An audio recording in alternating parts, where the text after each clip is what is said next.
ಕರ್ನಾಟಕದಲ್ಲಿ ಕನ್ನಡ ಪರ ಹೋರಾಟಗಾರರಿಂದ ಆಕ್ರೋಶ. ಎಸ್ಎಸ್ಎಲ್ಸಿ ಪರೀಕ್ಷೆಯಲ್ಲಿ ಹಿಂದಿ ಭಾಷೆಯನ್ನು ಕಡ್ಡಾಯ ಮಾಡಿರುವುದರ ಕುರಿತು ಆಕ್ರೋಶ ವ್ಯಕ್ತಪಡಿಸುತ್ತಿರುವ ಹೋರಾಟಗಾರರು 2024ರ ಎಸ್ಎಸ್ಎಲ್ಸಿ ಪರೀಕ್ಷೆಯಲ್ಲಿ ಹಿಂದಿ ಭಾಷೆಯಿಂದ 1.42 ಲಕ್ಷ ವಿದ್ಯಾರ್ಥಿಗಳು ಅನುತ್ತೀರ್ಣರಾಗಿದ್ದರು.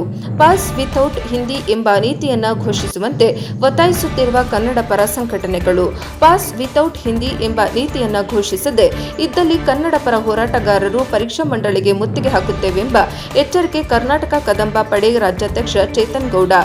ಹಿಂದಿ ಭಾಷೆಯನ್ನ ಕನ್ನಡಿಗರ ಮೇಲೆ ಹೇರುತ್ತಿದ್ದಾರೆ ಎಂಬ ಗಂಭೀರ ಆರೋಪ ಕರ್ನಾಟಕ ಕದಂಬ ಪಡೆ ಸಂಸ್ಥಾಪಕ ಅಧ್ಯಕ್ಷರು ಗಣಪತಿಪುರ ಮಂಜು. ಹಿಂದಿ ಏರಿಕೆ ವಿರೋಧಿ ಕರ್ನಾಟಕ ಎಂಬ ತಂಡವನ್ನು ನಿರ್ಮಿಸಿರುವ ಕನ್ನಡ ಪರ ಹೋರಾಟಗಾರರು ಹಿಂದಿ ವಿರೋಧಿ ಕರ್ನಾಟಕ ಒಕ್ಕೂಟದಲ್ಲಿ ಕನ್ನಡ ಚಳವಳಿ ಮುಖಂಡರಾದ ಸಾರಾ ಗೋವಿಂದ್, ಜಾಣಗ್ರ ವೆಂಕಟರಾಮಯ್ಯ, ರೈತ ಚಳವಳಿಯ ರಾಜ್ಯಾಧ್ಯಕ್ಷರಾದ ಕೋಡಿಹಳ್ಳಿ ಚಂದ್ರಶೇಖರ್ ಸೇರಿದಂತೆ ಹಲವು ಕನ್ನಡ ಪರ ಹೋರಾಟಗಾರರು ಭಾಗಿಯಾಗಿದ್ದರು. ಕಳೆದ ಹಲವು ವರ್ಷಗಳಿಂದ ಹಿಂದಿ ಏರಿಕೆ ವಿರುದ್ಧ ಹಲವು ರೀತಿಯ ಹೋರಾಟಗಳನ್ನು ಮಾಡ್ಕೊಂಡು ಬರ್ತಾ ಇದ್ದೀವಿ. ನಮ್ಮ ಹಿರಿಯ ಹೋರಾಟಗಾರರು ಸಹ ಈ ಹಿಂದಿ ಏರಿಕೆ ಎಂಬ ಕಡಂಭೂತವನ್ನು ಓಡಿಸಬೇಕು ಅಂತೇಳಿ ಹಲವು ಹೋರಾಟಗಳನ್ನು ಹಲವು ಮಜಲುಗಳಲ್ಲಿ ಹಮ್ಮಿಕೊಂಡು ಬಂದಿದ್ದಾರೆ. ಅವರ ಮಾರ್ಗದರ್ಶನಗಳಲ್ಲಿ ಅವರ ಹೋರಾಟಗಳನ್ನು ನೋಡಿ ನಾವು ಈ ಬಾರಿ ಏನು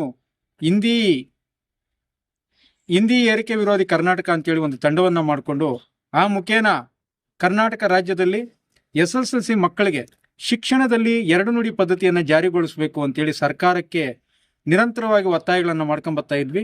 ಈಗಾಗಲೇ SEP NEP ಅನ್ನು ತೆಗೆದು SEP ಅನ್ನು ಜಾರಿ ಮಾಡ್ತೀವಿ ಅಂತ ಹೇಳಿದ್ದ ರಾಜ್ಯ ಸರ್ಕಾರ SEP ನಲ್ಲಿ ತೋರಟ್ ವರದಿ ಕೊಟ್ಟಿದ್ದಾರೆ. ಈ ಹಿಂದಿ ಭಾಷೆಯನ್ನು ತೆಗಿಬೇಕು, ಎರಡು ನುಡಿ ಪದ್ಧತಿಯನ್ನು ಜಾರಿಗೊಳಿಸಬೇಕು ಅಂತ ತೋರಟ್ ವರದಿ ಕೊಟ್ಟಿದ್ದಾರೆ ಮತ್ತು ಆ ಅಂಕಗಳನ್ನು 50 ಅಂಕಗಳಿಗೆ ಇಳಿಸಬೇಕು ಅಂತಲೂ ಕೊಟ್ಟಿದ್ದಾರೆ. ಆ ಒಂದು ತೋರಟ್ ಸಮಿತಿ ಕೊಟ್ಟಿರುವಂಥ SEP ವರದಿಯನ್ನ ಈ ದಿನದವರೆಗೂ ಅನುಷ್ಠಾನಗೊಳಿಸದೆ ರಾಜ್ಯ ಸರ್ಕಾರ ಇಬ್ಬಗೆ ನೀತಿಯನ್ನು ತೋರಿಸ್ತಾ ಇದೆ. ಸದಾಕಾಲಕ್ಕೂ ನಾನು ಕನ್ನಡ ರಾಮಯ್ಯ ಅಂತ ಸುಕುಚವರ್ಧನ ಮಾಡಿಕೊಳ್ಳುವಂಥ ಮಾನ್ಯ ಮುಖ್ಯಮಂತ್ರಿಗಳು ಕನ್ನಡದ ಕೆಲಸಗಳನ್ನ ಯಾವುದನ್ನೂ ನಿಷ್ಠೆಯಿಂದ ಮಾಡಿಲ್ಲ. ಈಗಾಗಲೇ NEPಯನ್ನು ರದ್ದು ಮಾಡಿ SEPನ 2020 ಜಾರಿ ಮಾಡ್ತೀವಿ ಅಂದವರು ಇವತ್ತಿನವರೆಗೂ ಜಾರಿ ಮಾಡಲಿಲ್ಲ. SEP ಜಾರಿ ಆಗಿಲ್ಲ. ಅದ್ರ ಜೊತೆಗೆ ಕನ್ನಡ ಪರ ಹೋರಾಟಗಾರರ ಮೇಲಿನ ಮೊಕದ್ದಮೆಗಳನ್ನ ವಾಪಸ್ ತಗೋತೀವಿ ಅಂದ್ರು, ಅದನ್ನೂ ಮಾಡಿಲ್ಲ. ಅದರ ಜೊತೆಗೆ ಶಿಕ್ಷಣದಲ್ಲಿ ಎರಡು ನುಡಿ ಪದ್ಧತಿ ಜಾರಿ ಮಾಡ್ತೀವಿ ಅಂತ ಹೇಳಿದ್ರು, ಅದನ್ನೂ ಮಾಡಿಲ್ಲ.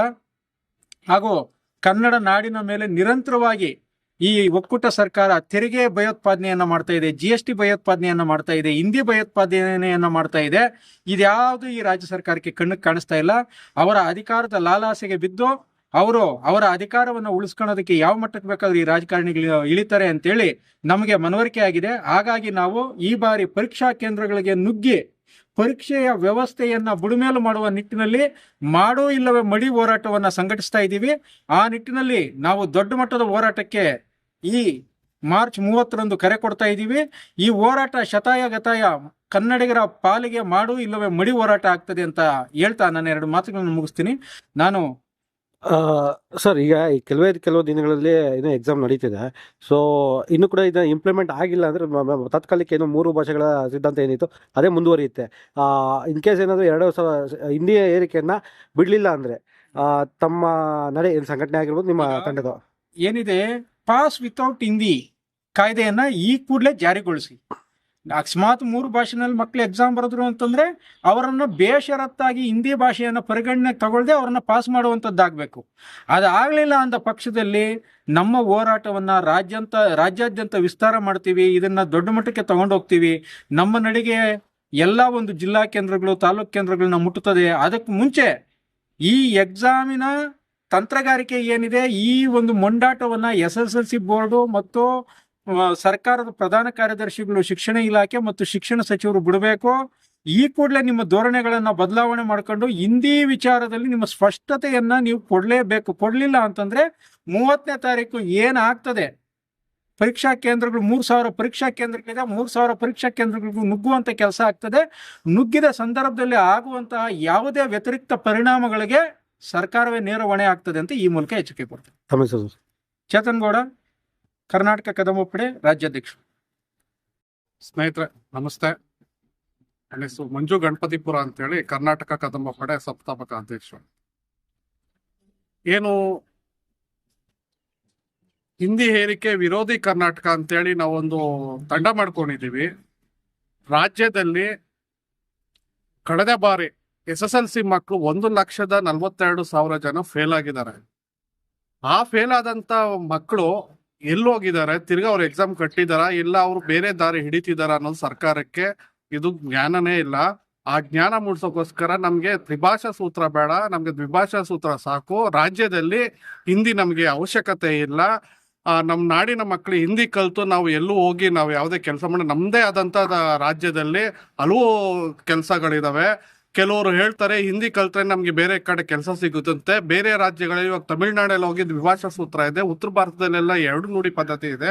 ನಮ್ಮ ರಾಜ್ಯದಲ್ಲಿ ಯಾಕೆ ತ್ರಿಭಾಷಾ ಸೂತ್ರ ಇದೆ? ಸರ್ಕಾರಕ್ಕೆ ನಾವು ಎಚ್ಚರಿಕೆ ಕೊಡ್ತಾ ಇದೀವಿ.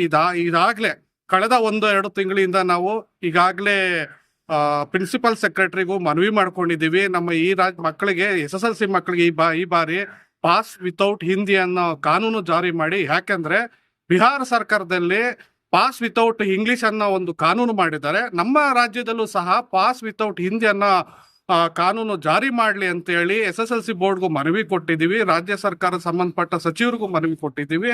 ಯಾವುದೇ ರೀತಿ ಕ್ರಮ ಕೈಗೊಳ್ತಿಲ್ಲ. ಇವತ್ತು ಸಹ ನಾವು ಬೆಂಗಳೂರಲ್ಲಿ ದೊಡ್ಡ ಮಟ್ಟದಲ್ಲಿ ಬೆಂಗಳೂರು ಪ್ರೆಸ್ ಕ್ಲಬ್ನಲ್ಲಿ ಇವತ್ತು ಮನವಿ ಮಾಡ್ತಾ ಇದ್ದೀವಿ. ಈ ಬಾರಿ SSLC ಮಕ್ಕಳನ್ನ ಹಿಂದಿಲಿ ಫೇಲ್ ಆದ್ರೂ ಅವ್ರನ್ನ ಪಾಸ್ ಮಾಡ್ಬೇಕಂತೇಳಿ ರಾಜ್ಯ ಸರ್ಕಾರಕ್ಕೆ ಒತ್ತಾಯ ಹೇಳ್ತಾ ಇದ್ದೀವಿ. ಈ ಕಾನೂನು ಜಾರಿ ಮಾಡಿಲ್ಲ ಅಂದ್ರೆ ಈ ಮಾರ್ಚ್ 30ನೇ ತಾರೀಕು ಏನು SSLC ಎಕ್ಸಾಮು ತ್ರಿಭಾಷೆ 3ನೇ ಸಬ್ಜೆಕ್ಟ್ ಆಗಿ ಹಿಂದಿ ಎಕ್ಸಾಮ್ ನಡೀತಾ ಇದೆಯಾ, ಎಕ್ಸಾಮ್ ಹಾಲ್ಗೆ ನಾವು ನುಗ್ತೀವಿ, ಹಿಂದಿ ಪೇಪರ್ನ ಹರಿದಾಕ್ತಿ ಅಂತ ಹೇಳಿ ರಾಜ್ಯ ಸರ್ಕಾರಕ್ಕೆ ಎಚ್ಚರಿಕೆ ಕೊಡ್ತಾ ಇದೆ. ಕಳೆದ 35 ವರ್ಷದಿಂದನೂ ಹಿಂದಿ ಏರಿಕೆ ವಿರುದ್ಧ ಪ್ರತಿಯೊಂದು ಕನ್ನಡ ಸಂಘಟನೆಗಳು ಹಿಂದಿ ಏರಿಕೆ ವಿರುದ್ಧ ಧ್ವನಿ ಎತ್ತಾನೆ ಇದೆ. ಬಂದಂತ ಒಂದೊಂದು ಬಾರಿ ಬಿಜೆಪಿ ಸರ್ಕಾರ ಬರುತ್ತೆ, ಕಾಂಗ್ರೆಸ್ ಸರ್ಕಾರ ಬಂದ್ರು ನಾವು ದ್ವಿಭಾಷಾ ನೀತಿ ಜಾರಿ ಮಾಡ್ತೀವಿ ಅಂತ ಪ್ರಣಾಳಿಕೆಗಳಲ್ಲಿ ಹೇಳ್ತಾರೆ. ಆದ್ರೆ ಸರ್ಕಾರ ಎಚ್ಚರಿಕೆ ಕೊಡ್ತಾ ಇಲ್ಲ.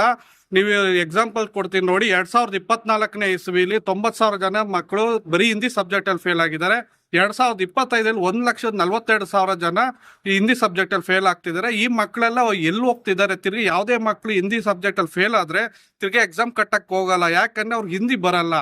ನಾವ್ ಯಾಕೆ ಹಿಂದಿ ಕಲ್ತು ಆ ಸಬ್ಜೆಕ್ಟ್ ಅಲ್ಲಿ ಪಾಸ್ ಆಗಿ ಮುಂದಿನ ಇದಕ್ಕೆ ಎಜುಕೇಶನ್ ಮಾಡ್ಬೇಕಂತೇಳಿ ನಮ್ಗೆ ಹಿಂದಿನೇ ಬೇಕಾಗಿಲ್ಲ. ಹಿಂದಿ ಇಲ್ದೇನೆ ನಮ್ಗೆ ಪಾಸ್ ಮಾಡಬೇಕು, ವಿತೌಟ್ ಪಾಸ್ ಹಿಂದಿ ಅನ್ನೋ ಕಾನೂನು ಜಾರಿ ಆಗ್ಲಿ ಅಂತೇಳಿ ಮಕ್ಕಳ ಭವಿಷ್ಯಕ್ಕೋಸ್ಕರ ನಾವು ಈ ಹೋರಾಟ ಪಾಲ್ಗೊಳ್ತಾ ಇದ್ದೀವಿ. ಸರ್, ಈಗಾಗಲೇ ಯಾರೆಲ್ಲರಿಗೂ ಮನವಿ ಮಾಡಿದ್ದೀರಾ?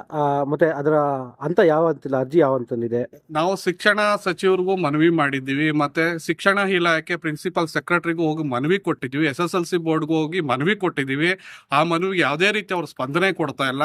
ಇವತ್ತು ನಾವು ಪ್ರೆಸ್ ಕ್ಲಬ್ ಅಲ್ಲಿ ಈ ವಿಚಾರವಾಗಿನೇ ದೊಡ್ಡ ಮಟ್ಟದಲ್ಲಿ ನಾವು ಇವತ್ತು ಪ್ರೆಸ್ ಕಾನ್ಫರೆನ್ಸ್ ಇಟ್ಕೊಂಡು ರಾಜ್ಯ ಸರ್ಕಾರಕ್ಕೆ ಎಚ್ಚರಿಕೆ ಕೊಡುವಂತ ಈ ಸಲ ಏನು ಸರ್ಕಾರ ಅಧಿವೇಶನ ನಡೀತಾ, ಆ ಅಧಿವೇಶನದಲ್ಲಿ PWH ಪಾಸ್ ವಿತೌಟ್ ಹಿಂದಿ ಅನ್ನೋ ಕಾನೂನು ಜಾರಿ ಮಾಡ್ಬೇಕಂತೇಳಿ ಒತ್ತಾಯ ಇಡೋಕ್ಕೋಸ್ಕರ ನಾವು ಈ ಪ್ರೆಸ್ ಕ್ಲಬ್ ಸಭೆ ಸೇರಿದ್ವಿ. ತಮ್ಮ ಹೆಸರು? ಮಂಜು ಗಣಪತಿಪುರ ಅಂತೇಳಿ ಕರ್ನಾಟಕ ಕದಂಬ ಪಡೆ ಸಂಸ್ಥಾಪಕ ಅಧ್ಯಕ್ಷ.